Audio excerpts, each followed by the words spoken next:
folks, it's Patty from Natural Law Health. We'll get started in just a second, just getting all the technology stuff in place. You're gonna leave. Okay. Hi, Rocky. Happy Friday to you and any but I know some are micro. I can hear you. Oh, thank you. Thank you for telling me you can hear me. I'm going to see if, oh, I'm on the One Great Work Network. Let me just make sure I'm... Hi, Rocky. Yep, I'm on the One Great Work Network. I'm on YouTube. Everything's in place. Let's see if, I feel like I'm like off center. All right, I'm going back to YouTube. For those of you that are here, Tony... So Sarah is here, and Rocky. Thank you all for being here this evening, spending your Friday evening with me. All right, so I do have a couple of questions that were sent in. I am going to point out one thing that happened that I'll just mention it and then move on.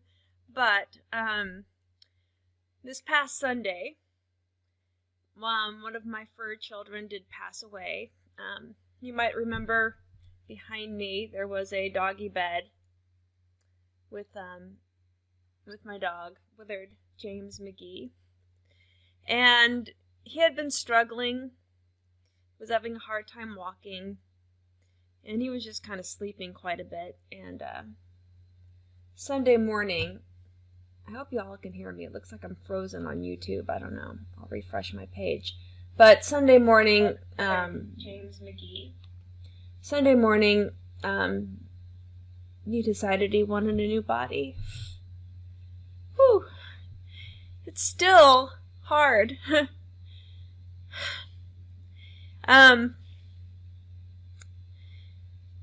Yeah, he lived with me for 17 and a half years. That was a long time to live with someone, and I miss him dearly. But there have been some cool things that have happened, interesting things that have happened. I'll just mention one, and then I want to get to your questions because Willard would want me to do that. Maybe I'll show you a picture of Willard really quick. This is, I made it my screen. I don't know. Maybe I can't do that. I always get confused when I'm doing One Great Work Network and YouTube as far as what I can share on the screen. But maybe for the YouTube folks I can share Willard's picture. Let's see. Can y'all see my baby? That's Willard. I don't know if you can see it on any of the other places, but Willard was such a good boy, and I love him and I miss him dearly. And I'm going to stop sharing my screen, but I wanted to just honor his life. And yeah, I wanted to do that. So thank you for allowing me. Thank you, Priscinda. Welcome, Priscinda. Thank you. Oh, hello, Jennifer. Jennifer and Better Late Than Never is here. And Tony. Thank you, Tony. Thank you, Rocky. So, and really quick. Okay, you guys were able to see. I don't know. Sorry, I'm going to mute YouTube. So I was just checking settings just to make sure everything's copacetic. Anywho, yeah, that was quite. It's been an emotional few months actually, because helping him as he was having issues walking and moving around, and then yeah, it's just always emotional. But I was with him, and I gave him lots of kisses.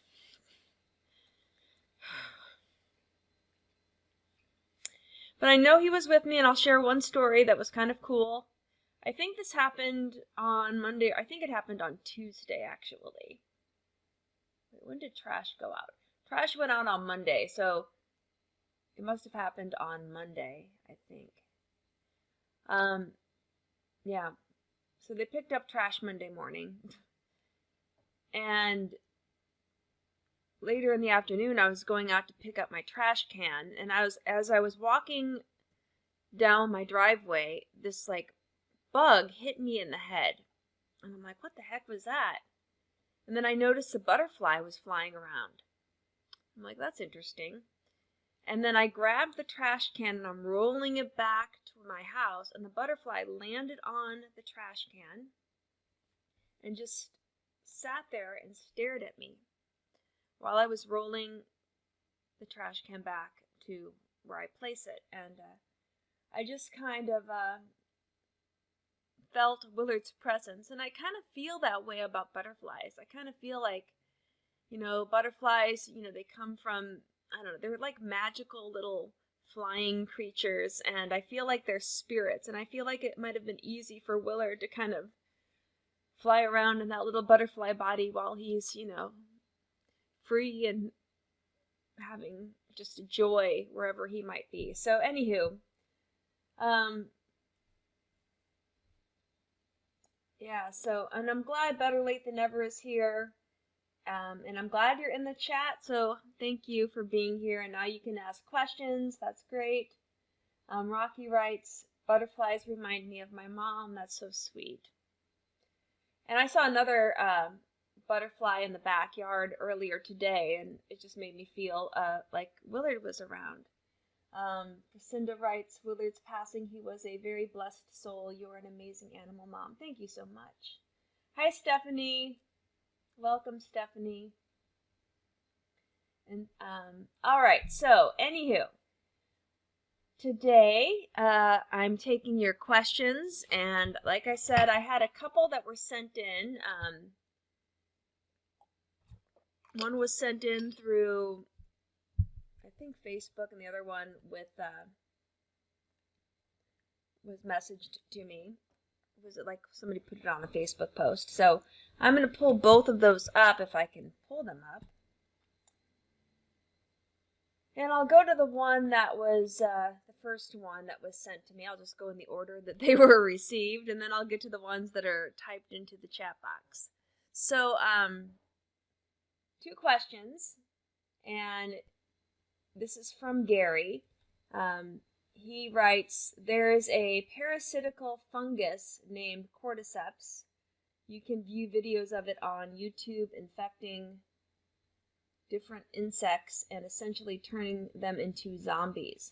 I can't recall in which circle I had first heard the idea floated around, maybe Crow 777, but someone put forth the suggestion that mankind is ruled by parasites both figuratively and literally. And I have long come to realize the bureaucratic caste are parasitical upon the rest of the population. But the idea of a fungus or other parasite could be the real hidden hand intrigued me. Thoughts? I have heard of those things. And there's I've seen a YouTube video of these parasites controlling, maybe it was ants, and having them do something for this organism, it basically controlled their brain. I don't know about the ant brain. I'm not an ant specialist, but it controlled these animals, and I think it's quite interesting. Fungus are interesting organisms in general. Just how they grow, and how they're just in a whole different category of life that is quite different than plants and animals. So yes, I have heard of that, and we use the term parasite to describe a relationship between beings. So a parasite is someone or something that is feeding off something else and benefiting from that something else, while that something else is being deteriorated or is not benefiting from that relationship. You also have, commensalism, and then symbiosis, which are, in symbiosis it's a win-win. Like our gut bacteria that live in our gastrointestinal tract, that's a symbiotic relationship because, they benefit from having a nice cozy place to live, and, they feed off a lot of our undigested carbohydrates. We benefit from them because they produce certain vitamins for us, like certain B vitamins and vitamin K. They also prevent pathogenic organisms from taking up residence, which is why a lot of times after people are taking broad spectrum antibiotics and they wipe out their healthy gut bacteria, they might pick up, a pathogenic organism that is causing them gastrointestinal distress. So that's why a lot of people get sick after antibiotics or while on antibiotics. And and that was something we talked about in the A&P class recently. I was talking about the appendix. And the appendix is a lymphatic organ, or it's a lymphatic tissue in the body. But it's also a place where our gut bacteria reside. And if somebody is on broad spectrum antibiotics, if they have an appendix, the appendix can, reestablish the healthy gut microbiome if it was wiped out. But if you don't have an appendix and you were put on broad spectrum antibiotics, you're kind of like screwed, right? So that's not good. It's always good to keep our organs. I don't think there are any unessential organs or tissues in the body. I think they're all there for a reason. The tonsils, the appendix, the gallbladder, the spleen, they all have an important role in our bodies. But yeah, to get to your question about the parasites, I agree. I think it's intriguing. I think I have seen a video about that with the insects and controlling them. Sometimes I wonder if, I would never really think this, but, sometimes I wonder if, like, my cat can control me, because he can really make me do things sometimes. And I've heard that about cats. But my cat is very sweet. He was about the same age. He's about 18 right now, and he was very close to Willard, so I'm respecting his loss as well, because they grew up together. They spent their whole lives together. All right, he had one more question. How long can one really feast on one item, like fruit? Would an apple, for example, provide all of the essential nutrients that the body requires? Well, people can go on extended, I'm going to turn off my phone for a second because it was making some noises, but people can go on extended cleanses on just one fruit. Like 40 days of grapes. People have done that. And maybe even longer than that. But yeah, you can go an extended time on almost any fruit. It takes a lot to become incredibly depleted because, the fruits are beautiful because they have a lot of nutrients within them, a lot of vitamins, even some minerals, simple sugars, amino acids. So it's a beautiful little package of nutrition. And by just focusing on one type of fruit, you're simplifying what your body has to deal with as far as, the digestion process, as far as the absorption process. And so it does really allow your body to do other things. Same thing with like juicing. Juicing is quite beneficial as well because you're removing all of the insoluble fiber and you're not really, you're not giving your body a lot to do. So it's giving your body a break, a much needed break, so it can focus on other things at hand. And that ability to free up that very high energy requiring process of digestion frees up the energy to do other things, which includes detoxification, healing, regeneration. So it is quite beneficial. And I usually tell people, when we're detoxifying, if you're just doing one fruit at a time or just doing a prolonged experience with one fruit, go within and listen to the body, because fasting, the like word fasting, which I was reading this in some book, It's kind of derived from the Latin word meaning to abstain from, but what you're abstaining from is giving you freedom to do other things. And I'm kind of butchering the Latin definition of this. But it is giving your body a chance to really do some deep work. And what I would recommend is to go within and to, do a lot of journaling, because one thing that I think is really important, and I've been putting this program together for quite a while, and I'm going to launch it pretty soon. I mean, it is kind of ready to be launched, but not really. But I'm building this 3-month-long group program where people can join and do the deep work. It's not just physical healing. It's going to be physical, emotional, mental, and even spiritual healing. And it's going to be like fasting in association with deep shadow work. Because I think as humans we have a tendency to put blinders on. And many of what we are trying to heal most likely has more of an emotional connection, or even a mental, or even a spiritual connection, than really purely physical. And this is really why some people, when they're detoxifying, if they're not making very important shifts in their life experience, they're not growing. And their body gives them this illness oftentimes because it's like giving them a chance. It's giving you a chance to level up. It's giving you a chance to say, hey, I'm going to sit with this, and I'm going to go within, and I'm going to see what is it, as I'm releasing, as I'm detoxifying, what is it that I need to shift in my body? What do I need to release from my body emotionally? What do I need to let go of? What do I need to change? So a lot of people, when they go on a detox program, they make radical life changes. I know when I first really started cleansing in my 30s, a lot of things shifted in my life. I got out of a 12-year relationship, and that wasn't a bad relationship, but he was not making the same changes I was making. And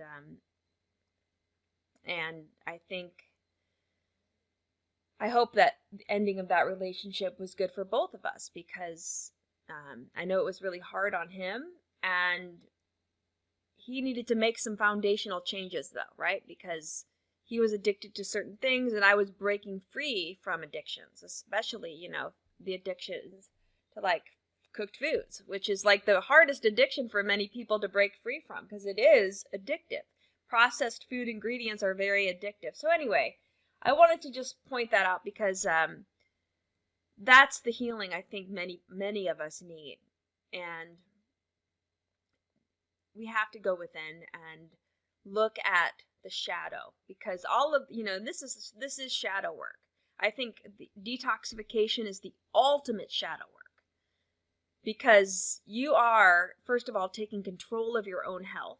It's not like you're just going to the doctor and say, okay, will you give me some pills that I can pop to suppress these symptoms, or, put something poisonous in my body to kill everything so that something is completely eradicated, even though it's probably going to kill a lot of other cellular structures in my body as well. No, you're doing it yourself. You are, through your own choices. You are putting high nourishing food into your body, or abstaining from, the really toxic foods. And hopefully you're picking up some spiritual practices as well. So I won't go down that too, because I notice there's a lot of questions in the chat box. I'll get to some of these questions first before I go back to the Facebook question. Let me see where I left off. Okay, Oana is here. Welcome. I'm sorry for Willard. Well, thank you so much. It's interesting to talk about what Steiner thinks about animals, that they actually have an ego, that they don't actually have an ego memory. That's interesting. I've heard of Steiner's understanding of animals is that they kind of have a group soul. And Steiner, I sometimes wonder about animals that live with us, though, if they, because I was talking to my friend who is a homeopathic doctor, and he was explaining to me that the animals that live with us, that we form these special bonds with, are much more like, the 4 levels of the human. I mean, he didn't really say this, and I don't want to put words in his mouth, but he was kind of talking about how these animals that live with us are a little bit different than like the animals, like the rabbits and the birds and the deer, even though they're very, I obviously will respect those animals as well, but it's a different dynamic and it's a different experience for those beings than it is for the animals that live with humans. Because they often pick up a lot of our traits. They, sometimes they pick up the poor dietary habits, which is why many animals that live with humans have shortened lifespans, especially if they're getting injected every year. But anyway, yeah, Steiner does talk about the group soul with animals, which I find to be interesting. And, he talks about the fourfold body. So animals, as a whole, have the physical body, the etheric body, and the astral body. But Steiner does reserve the highest level, the ego ontological level. I mean, he uses the word ego differently than we do, as being something reserved for humans. But I wonder, with the profound relationships we have, these connections we have with our animals that live with us, that share their lives with us, I do believe they're all here for reasons to, open up our hearts and to help us, become more aware as human beings. Anyway, I like that description, Oana, about them not having an ego memory. Dogs and cats, I don't know, maybe cats have egos, but dogs don't really have an ego. They seem to be very in the moment. Better Late Than Never writes, I am taking Mark Passio's How to Become the True Media seminar this year. That is awesome. I need to take that. I wanted to take it this summer. I wanted to take it last summer. I've been so incredibly busy, and I'm going to take it next summer, because obviously my technology skills are not so great. Percinda writes, I agree, all the parts of our body are essential. Yes. Christina Kane writes, hi Patty, I have a question about acid ash foods and metabolic wastes. What makes a food leave behind an acidic waste? Is it the protein content? But then why are things like breads acid forming? Well, with regards to the ash that foods leave behind, that's something, like, for those of you that aren't aware with this kind of theory of how foods affect us internally, like they say lemons are acidic because they contain, the citric acids. But they have an alkaline effect in our body. So they're more alkaline as far as their ash is concerned.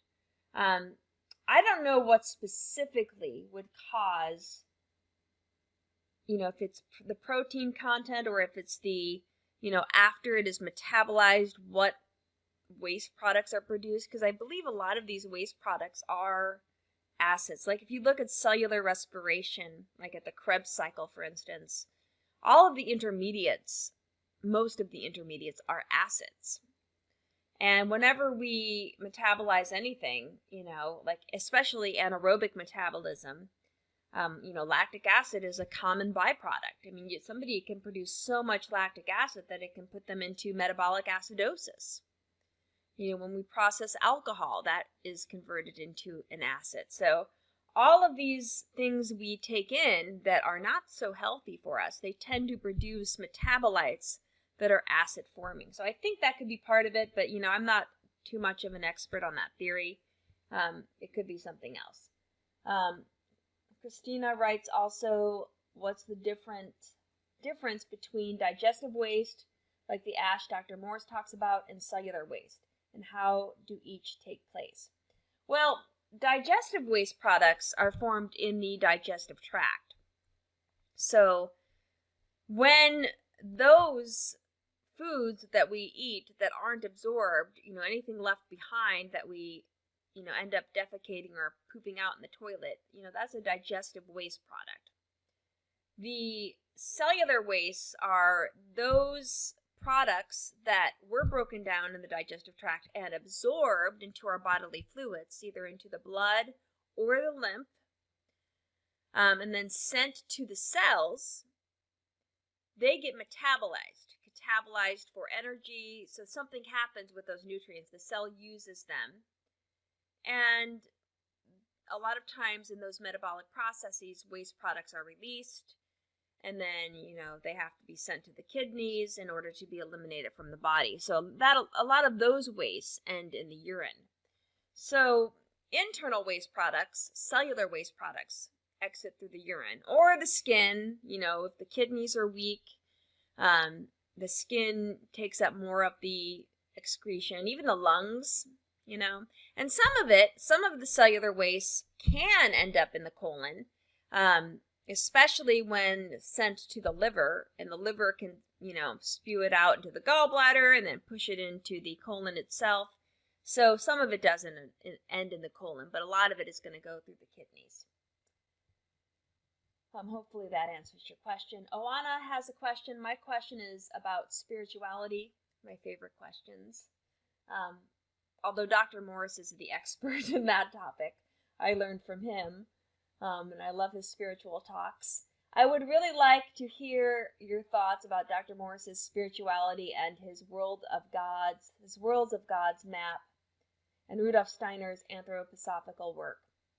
I will say I probably know more of Steiner's work than Dr. Morris's work, sad to say, even though I love Dr. Morris. I know of his World of Gods map, but, Dr. Morris did a lot of work with, like, the Eckmasters and spiritual talks, and unfortunately, whenever Dr. Morris and I are together, and this always happens, always. Even the very first day I met him, I booked an appointment with him in the early, 2010, 2011, around that time. I can't remember the exact date. And we spent the entire time just talking about A&P. That's all we did. And, that's kind of what I do, right? I'm a college professor. I teach anatomy and physiology. Dr. Morris is a science nerd, even though he's very spiritual, he loves getting into the science. He's very knowledgeable in the sciences. And he's, when I worked with him at his clinic, he subscribed to many science journals, and I remember he would have the detox specialists, the counselors working with him, have these sent to our mailboxes as well, so we got to read them. And so we always talk about science, and I love talking about science with him because he gives me a new perspective of what I, in my mental mind, think is, the way the body works, but he is viewing it in more of a spiritual way, which I guess there is spirituality, imbued into that scientific discussion. But as far as his Worlds of God map, I would love to sit with him one day and just really dive deep into that. I will say, regarding Dr. Morris, he helped me quite a bit with my dog Willard during his passing. And I think he might have shared this with you all, and I can't remember. But Willard, the week before Willard passed away, when, he was not doing so good, he had some ups and downs the very last week of his life. Like, he didn't want to eat one day, and I was just like, oh, is this it? Is he going to pass? And then his appetite picked up, and he started feeling better, and, and then, he was at the end. He wanted a new body. And, Dr. Morris and I have been teaching this A&P class together, and I told Dr. Morris what was going on with Willard, last week, the week before he passed. And Dr. Morris is like, I sense a lot of beings around with him. And there was, I think my dog Lucky, I think I talked about this last week. My dog Lucky, I think, was in the room with us. My dog Lucky passed away in 2011. And Lucky was with Willard.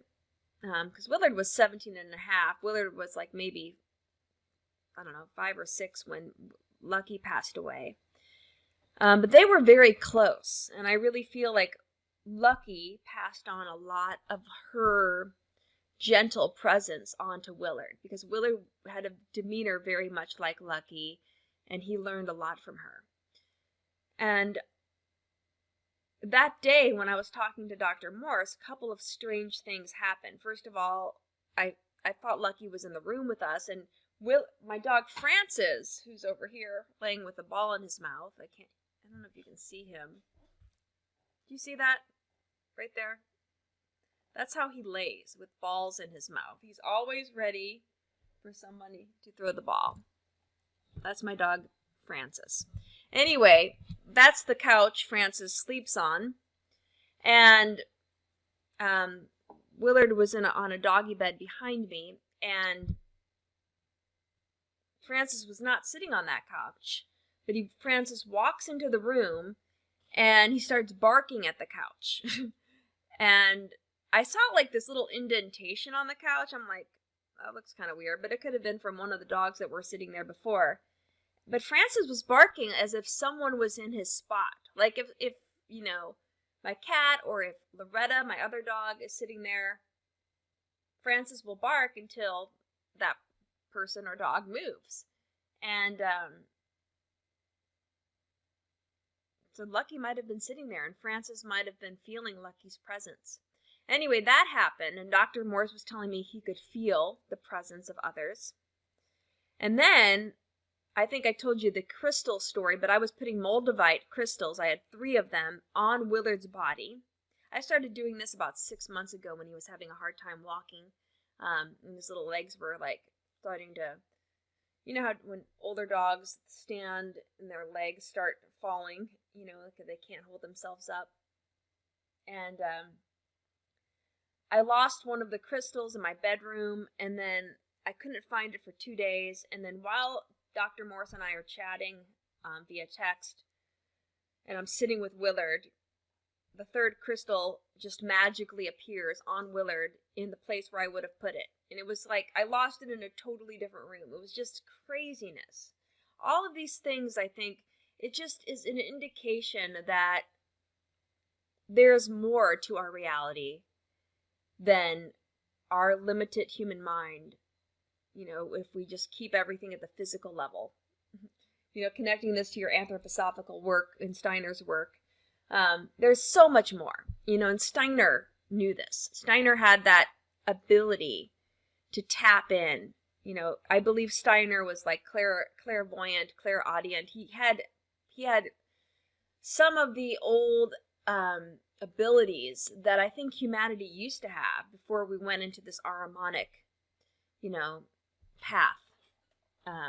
So anyway, I don't know if that answers your question, but I need to know more about the God worlds. I would love to sit down with Dr. Morse and talk to him about that.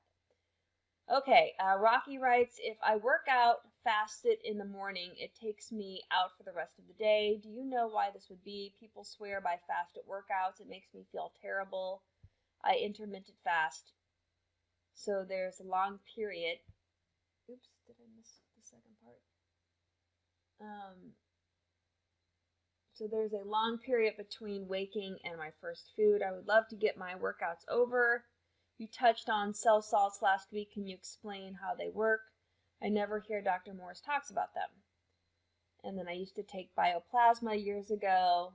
Not sure if it worked. But they never made me feel bad. Okay, as far as like working out fasted. I mean, some people, I guess, it just depends on how long you've been fasting, I suppose. I mean, I know some people like to do a little bit of energy, you know, like maybe drinking a little bit of juice before they work out, eating a banana, but I don't know why that would deplete you. Maybe your body just, I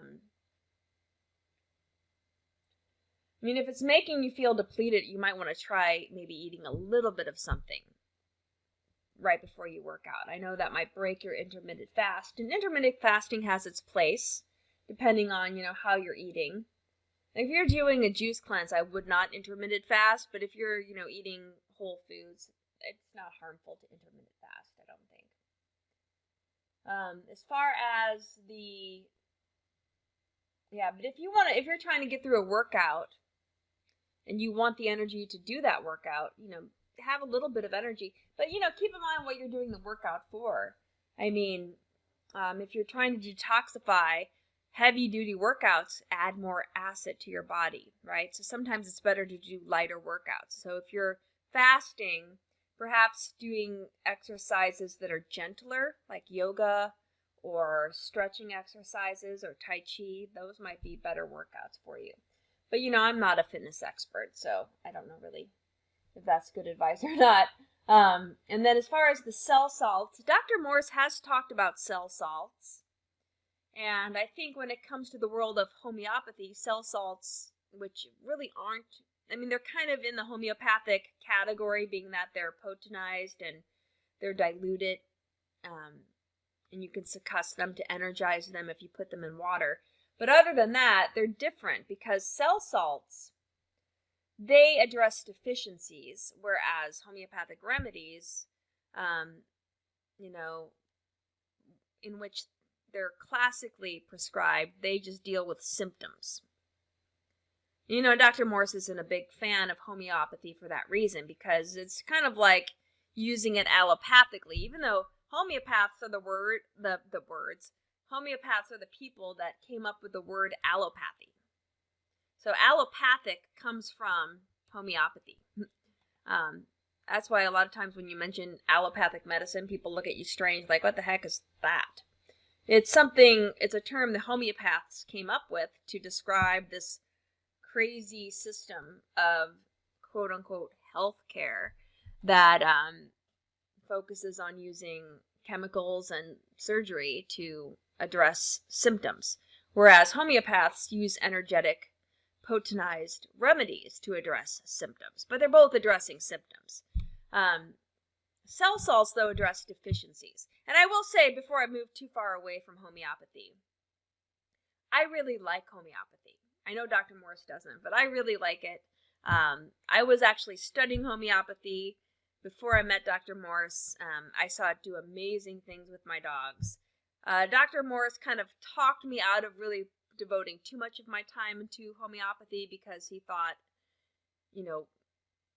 the heart of disease is a congested lymphatic system, which now I see is, true. Most people are so lymphatically congested, but that's really, physical. That's a physical manifestation of disease. Having your lymphatic system completely congested, blocked up, is causing a lot of problems in various organs and tissues, right? And, if your lymph can't move, then waste products build up, nutrition can't come in, and cells start to stress out, and you develop inflammation, and then the cells become necrotic. They die off, and then, sometimes as the cells are stressing out, they become cancerous. They start dividing out of control. So there's a lot of bad things that happen when your lymphatic system is not moving. But I think Dr. Morse would agree that a congested lymphatic system is a physical manifestation of disease. Again, there's the emotional, there's the spiritual levels as well. And the thing I like about homeopathy, when used correctly, is it can address the shocks and traumas, the blockages, the generative inability of the body to heal because of a shock or trauma that has kind of manifested, or I should say, sunken deep within an organ or tissue. Lymphatic congestion, I believe, when I look at the greater picture of how the body works, I think that energetically there are things that will promote lymphatic congestion in a certain organ or tissue that are related to shocks and traumas a person has experienced that have not been resolved, and they've sunk deep into a tissue.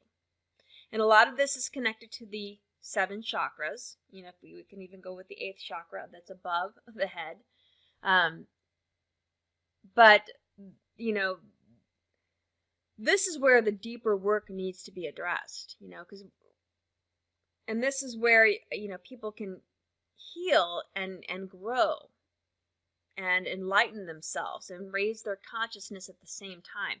So in that respect, I really like homeopathy when it's used correctly. But the majority of homeopaths are not using homeopathy correctly, which is why homeopathy is not that successful. I am working with a homeopathic practitioner right now who is the founder of what's called Heilkunst homeopathy, which he tells me, the way he describes it, it's the true intention of how Samuel Hahnemann meant to use homeopathy as a whole. And he ties into it, a timeline therapy where we go backwards in time, starting with your most recent shock and trauma, and you work your way backwards. And I will say I started working with this man last year, and I'm incredibly grateful. Between him and Dr. Morse, I think this time period, losing my dog and other things that have happened to me this year, the energetic remedies, the high potency homeopathic remedies that he has prescribed, me doing that in addition to, addressing my physical body by, following the practices that I learned from Dr. Morse, have really helped me to not go into a dark place. Because, I could share things with my family, especially my brother, that are terrible and heartbreaking. And then I had a really crappy year teaching with a student that I was afraid of, honestly, because she, violently approached me, and I was scared. I was ready to quit my job for a while there, and I'm still ready to kind of walk away from it because, teaching is getting pretty scary. Students are becoming more entitled, more combative, and this was all over for her not getting the grade she wanted. I mean, it was scary. After that happened, I asked the police to come around my classroom and check on things because I was scared. And I hate being in that position. I really do. But anyway, I feel that having this support, both energetically to help me deal with my emotions so that they didn't override my ability to find my balance and my center so that I could perform what I needed to do in this world, so that I could still continue teaching the other students that were in that class and all of my other classes and still work with my clients. I didn't just completely break down because I had a lot of things happen to me this past year. The past couple of years have been incredibly hard on me, and I'm trying to keep my head above water. But I feel like I'm more centered because of addressing some of these deeper issues. And whether you address the deeper issues with homeopathy or you do just, the deep shadow work of journaling, I think that's another way you can uncover, the core of what is really causing your body to attract lymphatic congestion, if that makes sense. Because lymphatic congestion is there, and I think even if you don't address, the core energetic problem, the emotional problem, the mental or the spiritual problem, you can still make a lot of headway just doing the physical work, just doing, a cleansing diet, which is why Dr. Morse always comes back to the basics. Focus on, doing a grape cleanse, doing a 30-day grape cleanse. That will really help to heal the body in so many ways. Grapes are so powerful. And then adding the astringent herbs, supporting the organs that help with elimination, supporting the kidneys. All of that is important. But doing that in conjunction with the energetic medicine, I think is just, it's amazing. I mean, I'm feeling it now, and I'm so grateful that my higher self or Jesus or whoever, somebody guided me to this path to help me experience this and, hopefully to help me relay the message to others so that others can experience this. And if anybody's interested in, this homeopathy thing that I'm doing, I'm more than happy to share it. I've talked about it in the past. Second question. As far as bioplasma and the cell salts, I think I totally forgot about going into the cell salts. But the cell salts, like I said, address deficiencies. Dr. Morse likes the cell salts because of that. And it's easier to pick the correct cell salt because there's only 12 of the cell salts. And so they're easier to pick. And you can take them more frequently. They're low potency, like 6X. I think, during the end of Willard's life, I was using cell salts for him, and that really helped with a lot of his symptoms. I noticed right off the bat. I recommend cell salts to my clients, so I think they just help energetically. So they're kind of working homeopathically, but they're working differently because they help address a deficiency. So like, let's say you yourself or you're working with a client and they have an iron deficiency and it's causing somebody to become anemic.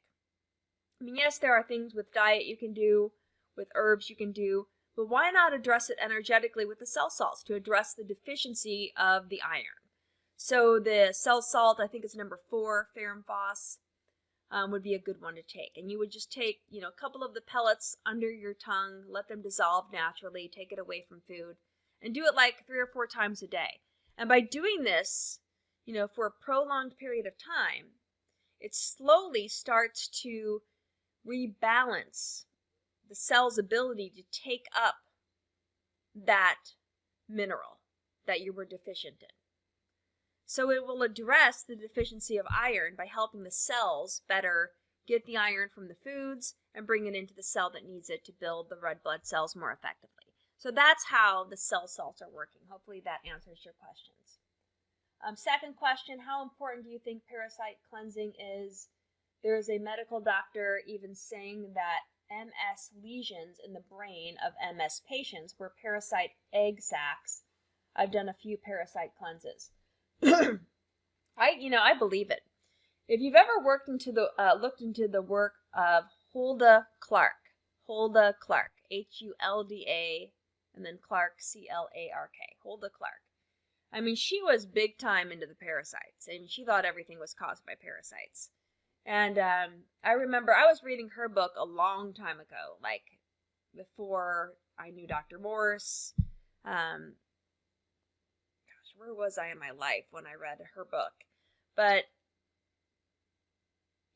reading her book about the parasites, I was like going through a time period where I thought everything was, parasitically affecting me. But yeah, I would believe it. I think that, again, though, to put it in perspective of the bigger spiritual, view of the human body, where are these parasites attracted to? 2 things. They're attracted first to lymphatic congestion. Parasites show up because we're feeding them. So when we're not cleansing the tissues and organs, sometimes we need helpers to come in. Bacteria, maybe larger parasites. They can come in and start cleaning house. Because, I really feel, this whole term parasite, first and foremost, when I look at the bigger picture of life on this planet, I think everything is a symbiotic relationship.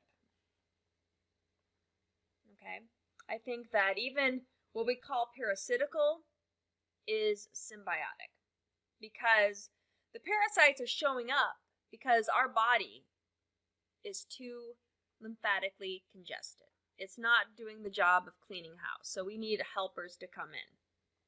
And then we blame the helpers, and then, people take antifungals or antibiotics or whatever, antiparasitic formulas to kill these guys off when they were just trying to help, right, to clean the area.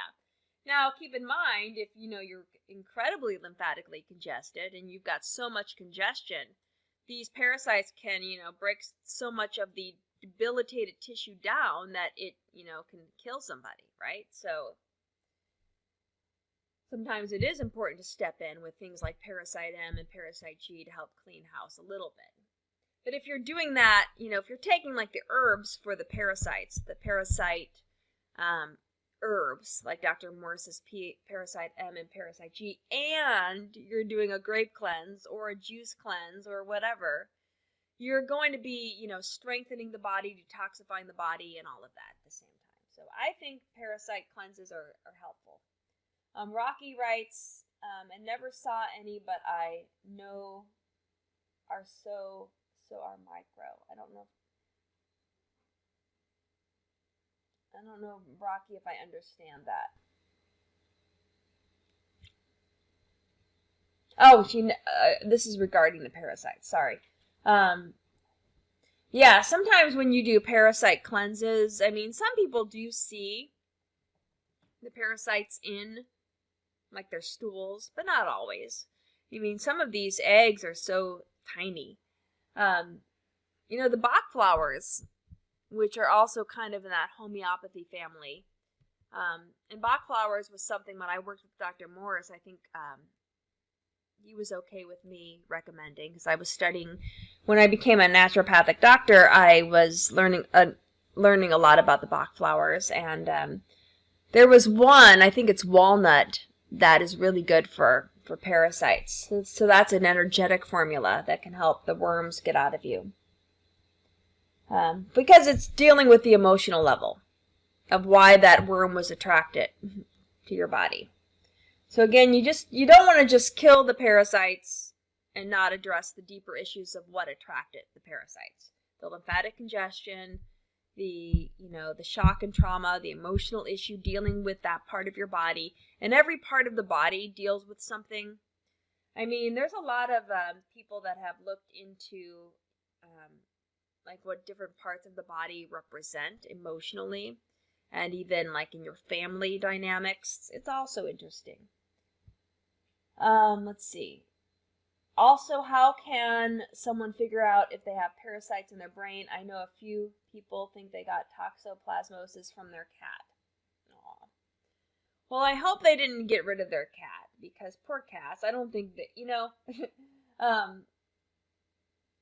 I think if you have anything from your cat, you should detoxify it.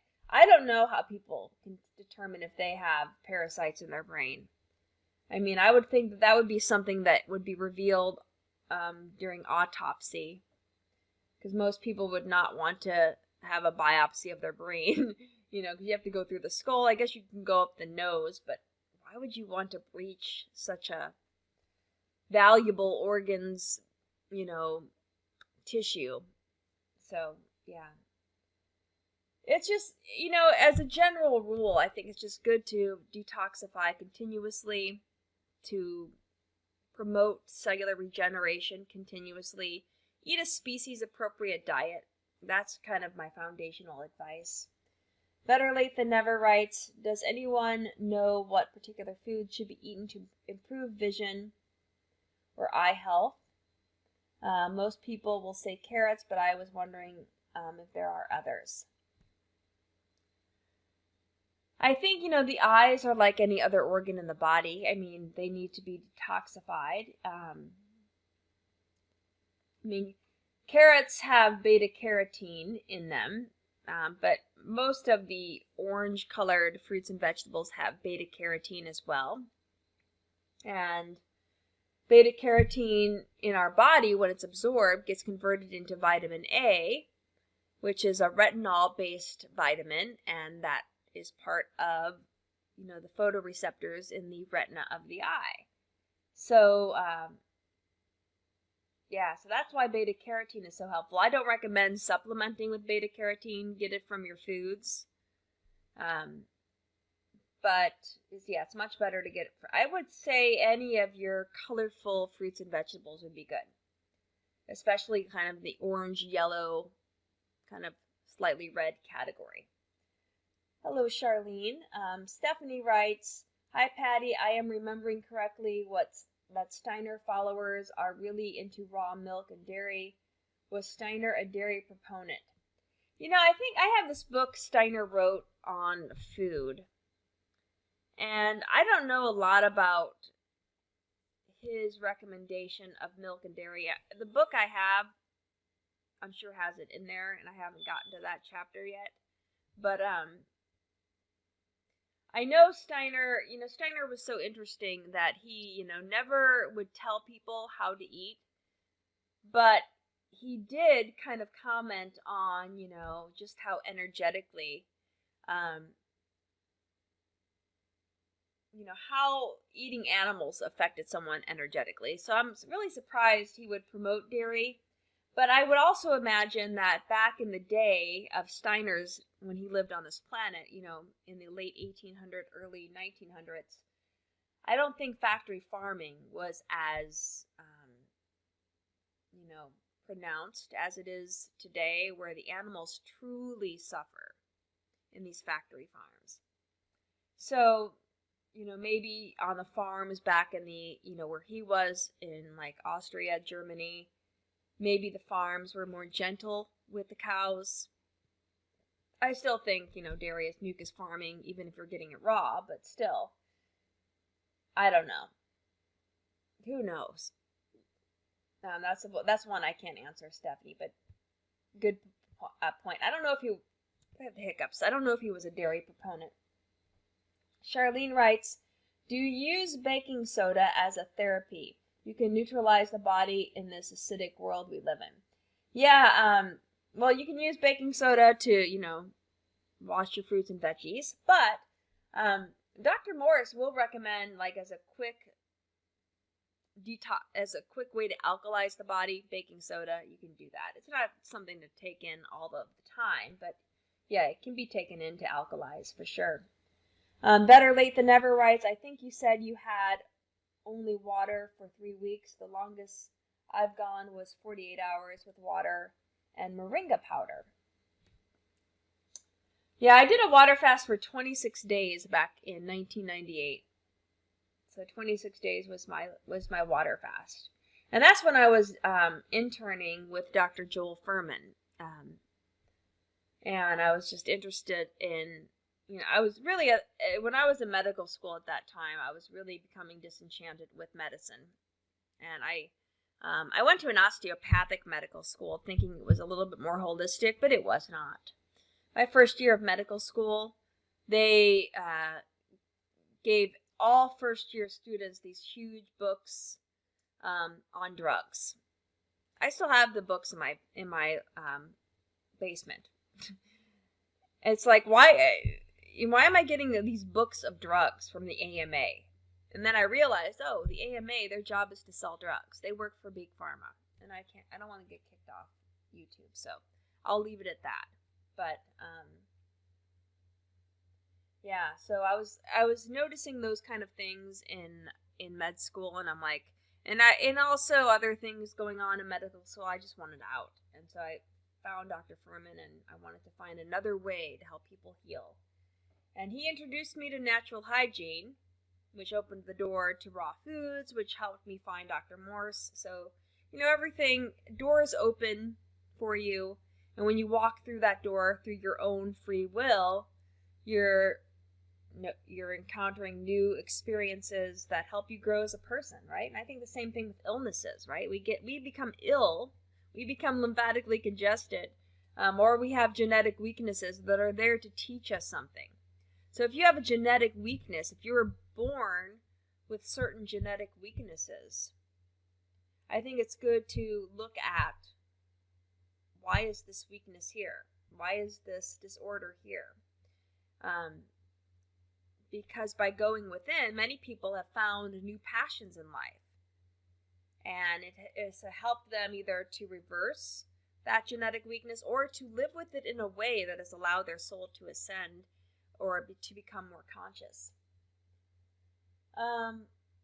Mark Cooper Art writes, I used to be a bodybuilder, and you don't want to work out fasted.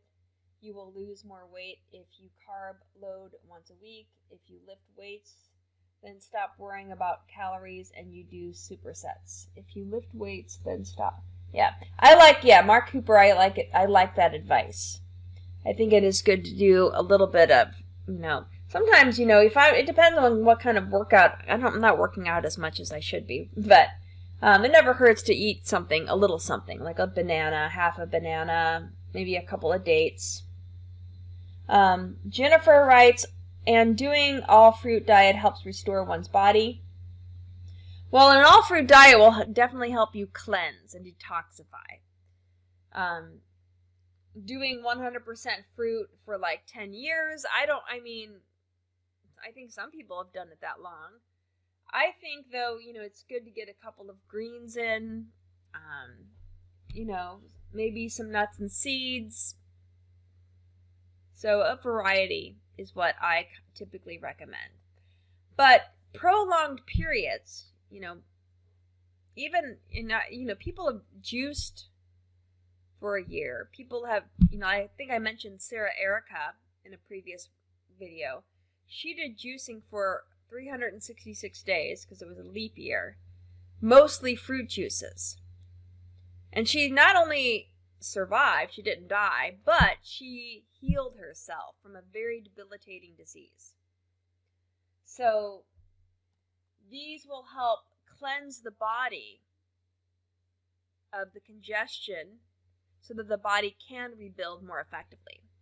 And so after you cleanse, then there is, the rebuilding phase. And I think, adding more greens in, but sticking with foods that are not going to get you back to where you were in the first place. So you don't want to just be like, oh, I healed myself, go back to the same old diet. After healing yourself, find a maintenance diet, something that is allowing you to take in the nutrition that you need for your body to function the best. Rocky writes, thanks, Mark. I don't count calories. I've been trying to do more weights. I mostly do body weights, Pilates. Pilates is good. Rocky writes, I'm eating raw till 4 diet. Every time I eat clean plant-based cooked foods, I cough mucus. No gunk is coming out, but I have a gross cough. It's crazy. I just feel more satiated with some cooked. So even when I eat plant-based cooked, I cough mucus. Let me read the second part of your question. What are your thoughts on adding flax or chia to smoothies in the morning? Dr. Goldner recommends a half a cup for the omega-3s. She says the omega-3s rebuild damaged cells. And Dr. Morse is, and Rocky, I didn't catch what you wrote after Dr. Morse is. So if you can add another line to that. But I don't have a problem with chia seeds or flax seeds. I think they're great. I think it's flax seeds that are more progesterone based. So I think like women that are going through menopause get some benefit from flax seeds as well. But yeah, omega-3s are incredibly important. I mean, Dr. Morris is not a big, looking at isolated chemistry. But I will say I think that omega-3s are quite important for rebuilding cellular membranes. So not only the cell membrane around each cell, but also many of the cellular membranous organelles within the cell.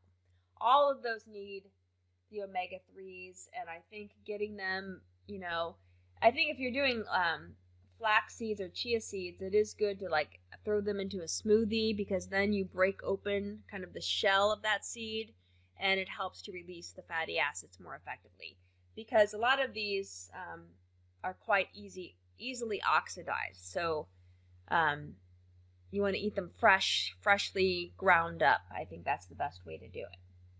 But yeah, you don't have to do the flax seeds when you're detoxifying. If you want to do 60 days of grapes, you don't need flax seeds. You can live without them for a certain amount of time. But I think during that rebuilding phase, it's good to get a variety of foods in their natural, raw, unprocessed form. So I think, a raw foods lifestyle is something definitely people can live off of. And Rocky puts them in her smoothies or his smoothies. Rocky, I see a puppy in your picture. I don't know if, I just see your dog. All right, it's about 7:05, and I'm going to call it a... Let me see if my producer got a hold of me. Sometimes he can only stay till 7. But anyway, I'm going to call it a night. I will be back next week, same time. Thank you all for being here this evening, and I will see you all next Friday. Bye.